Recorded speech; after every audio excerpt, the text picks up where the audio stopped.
Let's begin. As Will is examining craft papers, Menel enters the room and asks if they're the ones the craftsman showed him, which he agrees to and explains that these were the best of all the trial sheets made. Later, as they're walking, he remarks that they can't just keep selling lumber around the town to the white sales. Thus, they have to find a way to diversify trade. He inwardly explains that he left the city of the dead 2 years ago and followed the river north until he found a deserted, half-sunken city. Now 2 years after rebuilding began, people are calling this torch port the Port of Light. Menel asks him if he's going to accept the invitation to the winter solstice from the Crown Prince's brother, and after the event, as Will's walking around with Robina, she says he should do things that make the goddess of light happy, giving the example of a man in rags who offers him food.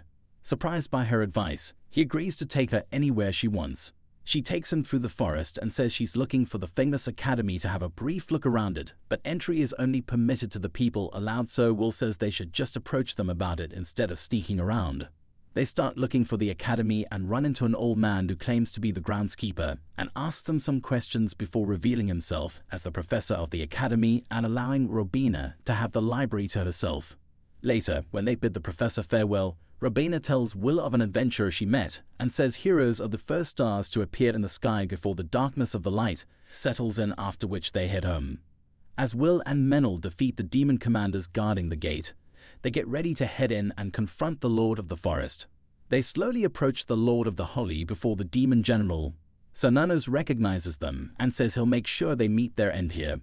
Will inwardly recounts how the forest and its animals started dying a few days back. Menel remarks that the forest must have gone mad and goes to meet one of the twin brothers, the Lord of the Oak, who says the Lord of the Holly hasn't accepted the transfer of the control of the forest, thus the season can't change, so Menel tells him to give her the ownership and is able to earn it after the trial. In present day, he quickly transfers the royal ownership to the Lord of the Holly and Will defeats Cernunnos. They later sit down with Ethel and discuss how the Lord of the Holly warned them of the Rust Mountain, which has become inhabited with demons, and is home to the Lord of Hellfire and Miasmia, who will eventually spread the fire of black calamity to this land. Will asks Ethel to permit him and Menel to go defeat them, remarking that they'll be able to go all out without the worry of any bystanders around them. He and Menel later meet Robina, who tells them of how the dwarven army was murdered in the Rust Mountain, but believes the dwarves might talk to Will due to his knowledge.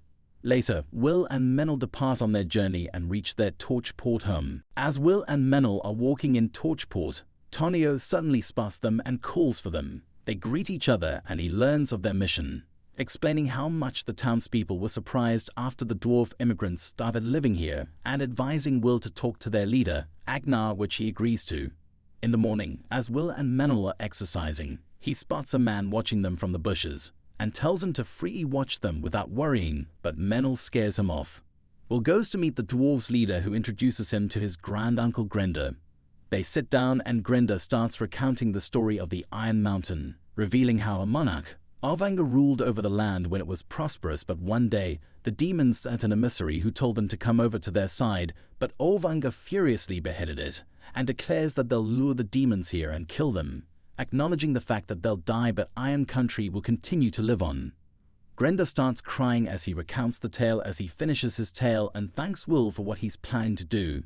As he's walking back, Will sees the dwarf from before being beaten up by 2 guys and tells them that he can't allow this to happen, after which they hurriedly run away out of fear. Will discovers that the bar owner's father is sick and heals him for her, after which she offers to give him and the dwarf dinner. As they're eating, the dwarf introduces himself as Rue and enthusiastically agrees to become Will's Thane, but as they walk back, Will realizes that Rue's elders have pampered him a bit too much as they fret over him, so Rue declares that he wants to become Will's Thane, and a dwarf, Guerreris, agrees with him. Will starts discussing Rue's pay with him, but he says just working with Will is an honor. Will denies this and tells him that he shouldn't think like that because then it feels like he doesn't value Rue, so paying someone is important. As Will is exercising with Rue, he tells him that they're going to change the focus of his training to make it more efficient and asks Menel to train him while he goes to deal with other matters. He runs into Guerreris at the bar and he explains that he mostly works as a mercenary but also provides some weapon and meat to the market, before revealing that he was also a citizen of Iron Country once before asking him to give Rue the best guidance he can. Later, as Will's sitting in his office, he remembers the dragon, Valasoka, and remarks that they're second only to gods. He remembers how hard it was to fight against the echo of Stagnate, and acknowledges that he's going to be fighting an echo and a dragon. He notices Rue dueling Mel and finally showing his strength, seeing which he remarks that Rue is really starting to get stronger through these sessions. As they sit down to eat, he tells Rue to eat since it's important for him, and they discuss what courage is. In Will's third winter in Torchport, Will learns that sightings of undead have been reported and asks Rue to come with him. They reach a graveyard and discover that it was only a grave-keeping statue that is supposed to stop people from stealing graves. As they're walking back, they notice the gate to a mound, and upon entering its innermost chamber, Will hears Stagnate's voice after 2 years. Stagnate tells Will to drop his weapon since he's not an echo this time. Hearing this, Will realizes it's a herald, beings that convey God's messages, which Stagnate agrees to, and says he isn't able to send his echo at the moment after the fierce thrashing Will gave to his last one. He declares that he's here to give him a revelation and tells Will that he should not fight Valasurka if he wishes to remain alive, explaining how it chose to remain a mercenary during the uprising of the demons in which he was hired by the demon army and was able to take down Rust Mountain, but he went to sleep soon as his battle wounds were too severe. It realizes Rue is one of the descendants of the noble lineage and tells him that the king, Orvanga, was a true hero who took an eye from the dragon that survives from the Age of Gods. Rue thankfully says he's gagged before the chamber suddenly shakes, and Stagnate says they'll be seeing the effects of the dragon's roar now. They head to the surface where they kill a horde of aggressive demons before a giant, being possessed by the roar, rushes to attack them, but Will effortlessly flings it down. Later, he asks Gracefield to even just tell him to die fighting against the dragon, so that he can gain some courage and decide if he's going to attack it before Menel enters, and tells him to just decide without thinking of the pros and cons of something like he always does. He sees a group of dwarves demanding to meet with him, but Rue tells them that they can't accompany him on his mission to defeat the dragon, after which he appears in front of them and announces he'll go and defeat it, so Restov agrees to join them, as well as Gilreris, who offers to become their guide. Later, Gracefield visits Will in his sleep and reassuringly tells him that she'll always be with him and will aid him. As Will and the party are about to leave, Tonio informs him that he's arranged the things he asked for before they depart.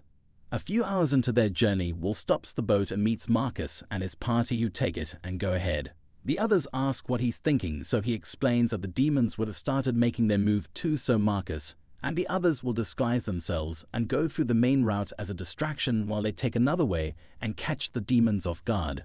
As they're going, Rue worryingly says there's a ruined city in the way which is believed to be quite dangerous, but Will reveals that he grew up there and tells them of how he was raised by Mary, Gus, and Blood, shocking them. As they reach the city, he looks around and happily visits Blood and Mary's graves, telling them that he's brought his friends along before going to visit Gus, but he realizes the building's empty before Gus scares him from behind and asks him if he's made a lot of money without any greetings. Will questions if that's what he's asking after all this time and says he's the lord of the Downwater region and has made quite a lot of money. Gus initially believes he married some rich widow before asking Will if he's found himself a lover, but he embarrassingly says he's mostly met men so far. Later, Gus takes them all to the ancient armory to take anything they want after warning Will of how much of a disadvantage he would have against Valasurka, and wearily sighs after Will tells him about Robina, but says she's a good friend. Will gives Rue a stiletto that once belonged to Blood and later cleans out the rooms with him before Menel returns with a deer on his back. As they're eating, he tells Restov and Gilreris to not feel bad since they weren't able to catch any fish, but they flatly declare it's just a fluke, which the others start laughing at. As he's sleeping, Will remembers how Mary told him that real humans are different from her, but he insisted that he could never hate her, and how Blood told him that Vela is a curse of sorts. Waking up, he visits their graves before Gus arrives as well, and firmly asks Will if he's decided to really go, saying he'll die, but Will refuses to back down. They later depart, and Gilreris tells them of a forest inhabited by elves which they must be close to before they shockingly realize it's completely rotten now, and he guiltily admits that's regrettable. They defeat a horde of sea monsters before some undead slowly raise their hands out of the water, but Will assures the others that it's fine and warmly clutches one hand and tells them it's all right as no one will hunt them now and they're free from the torment. The area around them slowly becomes illuminated and a female elven soul appears in front of them, telling them to head in a direction as quickly as possible before bidding them farewell. Seeing this, Menel hurriedly starts steering the boat in that direction and alarmingly reminds them of how she told them to head there quickly. They arrive at the location, and he saves a girl from a gigantic monster which Restov, Guerreras, and Rue defeat, after which Menel convinces the girl to let Will heal her. As they're heading to the elven girl's village, Mel wakes her up, and they start arguing before she introduces herself as Diamond to Will and asks him to call her Dine. Will asks why she confronted that monster alone and after they've eaten. Mel remarks that it's probably because of the elves' honor and how they refuse to not go out to help the old and weak who can't protect themselves.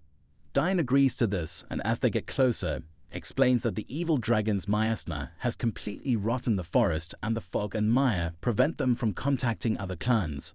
Arriving at the village, Loftoshi welcomes them and says the poisonous fog has heavily damaged them before. Will asks the village chief to let him heal the critically ill, and says it won't be taxing to him if it's around 100 to 200 people. Once he's done healing the people, he goes to sit down alone, but Stagnate's herald approaches him and says this will likely be his last chance if he wishes to turn back, explaining that there will be many deaths caused by the dragon right now, but soon Gracefield will accumulate more followers, allowing her to lend him his blessing. At that time, he can take strong disciples with him, and paired with that, he might have a chance at defeating Valasurka. He asks if tens of thousands of deaths are better than hundreds, but Will says he just can't let his heart be swayed like that.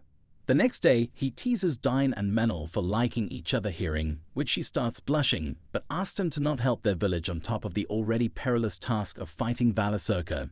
He refuses, and Menel awakens the forest, after which the elves take them to the gate of the path towards Valasurka. They suddenly sense its intense aura, but refuse to back down and head forward after Dine prays for them and vows to return the favor someday. As they head deeper into the tunnel, they worryingly discuss the fact that they haven't met any demons yet, so Rue questions if it means that the dragon and demons are that large of monoliths, but Restov says it could also mean that they're gathered up ahead and are waiting to ambush them. Will agrees that Rue might be right before Mel senses clanging armor up ahead and admits she doesn't know if they're demons. They enter a hall and come across an army of undead dwarven warriors who welcome their party and prep themselves to head in and fight, but Rue asks Will to let him handle it and announces that the Iron Mountain has fallen long ago along with the dwarven race, and tells them to face the truth they've been ignoring for so long. Hearing this, the dwarves begrudgingly agree and slowly dissipate, after which the others head on and enter the Hall of Light, expecting to find the dragon, but they see the demon general sitting in the back with a crown of the dwarves. Rue asks Will to let him fight it alone, which he agrees to, and as Rue starts fighting the general, Will and the others fight the stray demon commanders. As Rue lands a blow on the general, it binds him to a wall with magic, but he furiously breaks out of his chains and chops its arm off before slamming it down and beheading it. Will takes care of the demons before healing the others, so they slowly head in deeper and sense the dragon's aura getting stronger. They enter a dark room in which Valasurka remarks that they're weak and welcomes them to his bedchamber. The dragon opens its wings and orders Will to introduce himself. Hearing this, Will starts heavily breathing and remembers how Mary told him that courage doesn't come from pride and strength doesn't come from false bravado. He slowly steadies his breath and orders it to introduce itself first, so it ferociously declares that it's Valasurka. Hearing this, Will introduces himself as son of Blood, Mary, and grandson of Gus. Valasurka claims that these names have brought him nostalgia, and he might have fought alongside them if he had not been hired by the demons. It asks Will if he wishes to have it as his servant, shocking him. Will alarmingly wonders what he should do before feeling Gracefield cupping his face in her hands. He steadies himself and orders Valasurka to change its ways, explaining that the temporary peace would only be between him and it, which doesn't necessarily mean it won't harm the people, thus, it must change its ways. Hearing this, it starts laughing and acknowledges him as not just being a mere boy with false bravado. They start battling, and it slowly overwhelms them, but Will manages to break through its scales and uses a triple cast to seal it. They wonder if it's really ended before Will feels the wind and it suddenly reappears, throwing them all back as Will realizes it used words of transformation. Magic's so dangerous that humans don't dare try it. Valasurka offers Will to become his servant out of respect, telling him that his allies are already lying on their backs, but it sees that he'll refuse to back down and they start battling. Will goes all out and notes that he's going to have to keep the battle away from the others before managing to injure Valasurka. It stops and acknowledges that he's the only one who has managed to injure him this much, declaring that it'll give him an honorable death with its flame breath and will incinerate him to nothingness, but as it fires at Will, Gracefield suddenly appears in front of him as a herald and holds off the blast before Stagnant flies in as well and says one herald won't make a difference against Valasurka, but 2 gods are enough to at least give the paladin a chance. Valasurka asks him what he'll do, so he explains that he won't strengthen will, but reminds Valasurka of where it stands and summons all the undead that died fighting. Gracefield bless the party with their strength and will, and the others stand up, ready to face it. Orvanger gives Will his sword that took an eye of Valasurka and disappears, after which Will vows on the souls dwelling within his chest that he will slay it. As they start fighting Valasurka, it slowly gets overwhelmed as Will keeps steadily injuring it, and the others, now aided by the strength of the army, chip away at its body as well. It almost crushes Will before getting ready to fire at them with its flames, but Will rushes forward and attacks its neck before it blasts at him. As Will slowly gets incinerated by its flames, he declares that he has a vow to keep to the goddess of light and rushes forward to deal the final blow. A while later, he wakes up to see that dragon has been defeated and remarks that his body feels oddly light, so the others explain that its life force has been absorbed by his body, so he has been given the dragon factor. Stagnant appears in front of them and teases Will a bit. However, she reveals her true form and the fact that she's a woman, admitting to Will that she really does love him before disappearing. Gracefield lauds them for their victory and asks what they wish for, so they all collectively wish for her to remove the dragon miasma and purify the area, which she grants. They take some of the treasure and the dragon's scales back, after which Dine expresses her gratitude. Will offers the gold to the elven chief and Rue so that they can rebuild their lands, and they return to Torch Point, where Will declares that they've cleared all the demons and defeated the dragon before Robina enthusiastically welcomes him. Rue reunites with the dwarves and Anna welcomes Ristov back. Later, as they have a celebration party, Robina starts singing for them as Will and Mel look up at the sky. With that, the story comes to an end. Thanks for watching, and we will see you next time.